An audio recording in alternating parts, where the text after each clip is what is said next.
आणि दुसरी महत्त्वाची बातमी म्हणजे राज्यातील पेट्रोल पंप चालकांनी पुन्हा एकदा आंदोलनाचं हत्यार उपसलंय। कमिशन वाढीसह अन्य प्रलंबित मागण्यांसाठी 10 मे रोजी इंधन खरेदी न करण्याचा निर्णय पेट्रोल पंप चालकांनी घेतलाय। पेट्रोल वितरकांच्या फार्मपेडा संघटनेच्या वतीनं औरंगाबादेत झालेल्या पत्रकार परिषदेत हा निर्णय घेण्यात आलाय। मागण्या मान्य न झाल्यास येत्या रविवारपासून साप्ताहिक सुट्टी आणि सोमवारपासून रात्रीच्या वेळी पेट्रोल पंप बंद ठेवण्याचा इशारा संघटनेच्या वतीनं दिला गेलाय।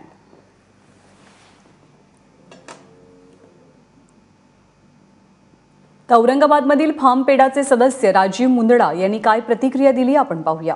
इमर्जन्सी सर्व्हिसेस किंवा बाकी इमर्जन्सी सिच्युएशनसाठी त्याच्यामध्ये कंपन्यांचे जे कोको पंप आहेत हे सुरळीतपणे चालू राहणार आहेत। काही ठिकाणी जिथे प्रायव्हेट पंप आहेत रिलायन्सचे किंवा एसआरचे ते याच्यामध्ये सहभागी नाही आहेत। त्यामुळे जनसामान्याला इमर्जन्सी सिच्युएशनमध्ये असं काही त्रास होण्याची शक्यता फार कमी आहे आणि याच्या उपरांत अशी काही जर गरज पडली तर आम्ही त्याच्यामध्ये त्याचंही प्रावधान ठेवलेलं आहे।